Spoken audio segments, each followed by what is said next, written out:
दोस्तों जय श्री कृष्ण। मैं ओम यादव आप सभी का स्वागत करता हूं आज के इस वीडियो में।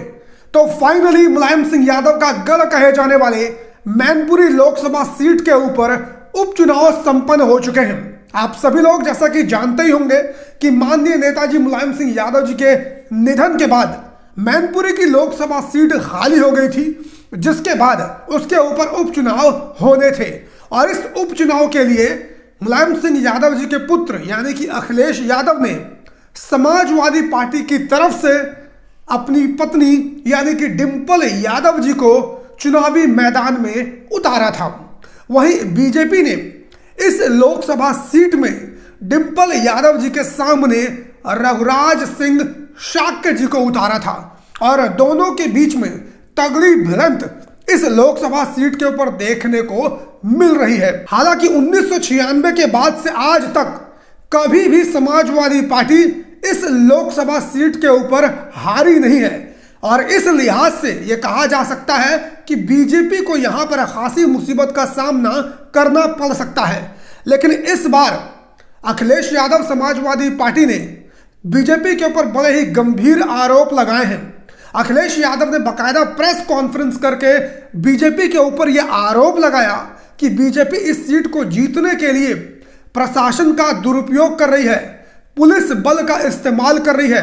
अखिलेश यादव ने तो यहां तक आरोप लगाया कि समाजवादी पार्टी के लोगों को वोट तक डालने नहीं दिया जा रहा, उनको वोटिंग करने से भी रोका जा रहा है। यह बड़े गंभीर आरोप अखिलेश यादव जी ने लगाने का काम किया है।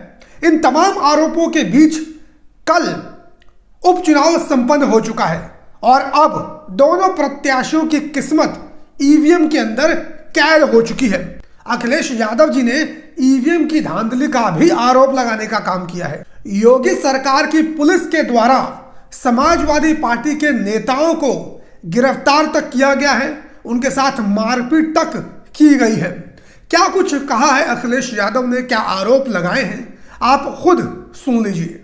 इस समय मैं नॉमिनेशन के लिए जा रहा था, जानबूझ करके उन्होंने सबसे तगड़े लंबे पुलिस अफसर को सामने लगाया और जैसे फिल्मों में नहीं कोई गाड़ी रोकी जाती उस तरीके से गाड़ी रोकने का प्रयास किया गया था नॉमिनेशन के दिन। क्या ब्रीफिंग की गई है पुलिस को, उसका अंदाजा अंदर ही पता लग गया। जो पुलिस को ब्रीफिंग है वो ये है कि समाजवादी पार्टी को वोट ना पड़ने दिया जाए। अभी सुबह से लगातार शिकायतें आ रही हैं, केवल मैनपुरी लोकसभा की शिकायतें नहीं हैं, बल्कि रामपुर विधानसभा में जिस दिन से हम लोग वोट मांग करके आए हैं, जिस दिन से शुरुआत हुई है उस दिन से प्रशासन लगा हुआ है कि वोट ना पड़ पाए।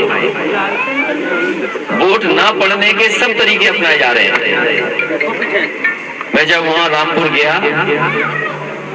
हर चौराहे पर, हर सड़क पर पुलिस बड़ी संख्या में खड़ी थी। मुझे लगा कि ये पुलिस इसलिए खड़ी है कि सुरक्षा का इंतजाम कर रहे हैं। ऐसा नहीं कि सिर्फ आरोप अखिलेश यादव ने ही लगाए, इन आरोपों का जवाब खुद योगी सरकार में उप मुख्यमंत्री केशव प्रसाद मौर्य ने भी देने का काम किया है।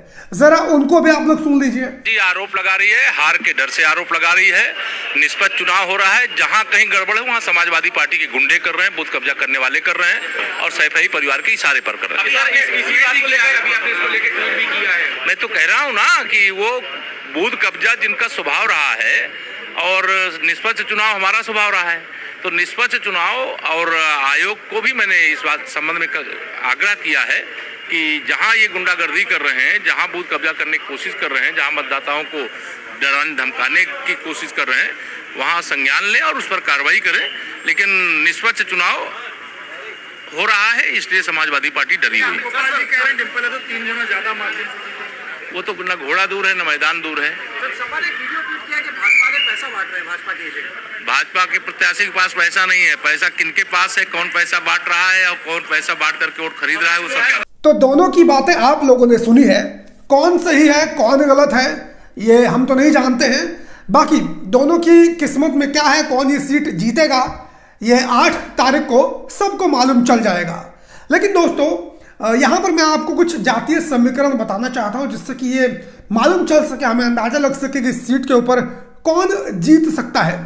पहले तो मैं आपको बता चुका हूँ कि साल 1996 से लेकर अभी तक समाजवादी पार्टी इस सीट से हार ही रही है और इसीलिए समाजवादी पार्टी का इसे गढ़ माना जाता है। लेकिन बीते दिनों हमने देखा कि समाजवादी पार्टी के दो गढ़ और थे, जैसे कि आजमगढ़ और रामपुर। यहां से भी समाजवादी पार्टी जल्दी हारती नहीं थी, लेकिन इन दोनों सीटों के ऊपर समाजवादी पार्टी को हार का सामना करना पड़ा था। इसीलिए यह कहना कि अगर कोई गढ़ है वहां पर कभी कोई हार नहीं सकता, तो यह गलत बात है, क्योंकि कई ऐसे गढ़ रहे हैं जिनको गिरते हुए, जिनको ढहते हुए लोगों ने देखा है। और बात करें अगर इस मैनपुरी लोकसभा उपचुनाव की, तो अगर यहाँ के जातीय समीकरण के बारे में आप लोगों से बात करूं तो स्क्रीन के ऊपर आप देखिए, यहां पर सबसे ज्यादा यादव वोटर्स हैं, 4,25,000 यादव वोटर्स हैं और शायद इसीलिए इस सीट से हमेशा समाजवादी पार्टी का यादव उम्मीदवार होता है और हमेशा वही जीत भी दर्ज करता है। दूसरी अगर बात की जाए तो इस सीट के ऊपर शाक्य जाति के लोग हैं, 3,25,000 शाक्य जाति के लोग इस सीट के ऊपर हैं और शायद इसीलिए बीजेपी ने इस सीट के ऊपर डिंपल यादव जी के विपक्ष में उनके खिलाफ एक शाक्य को अपना उम्मीदवार बनाया है। तीसरे नंबर पे राजपूत हैं 2,25,000, ब्राह्मण हैं 1.1 लाख, फिर दलित हैं 1,30,000, मुस्लिम 55,000, लोधी 1 लाख, वैश्य 70,000। तो इन जातीय समीकरणों के हिसाब से आप खुद तय कर लीजिए किस लोकसभा सीट के ऊपर क्या चुनाव नतीजे आ सकते हैं। खैर, चुनाव नतीजे आने में ज्यादा दिन का समय बचा भी नहीं है। 8 तारीख को जो भी चुनाव के नतीजे होंगे वो आ जाएंगे।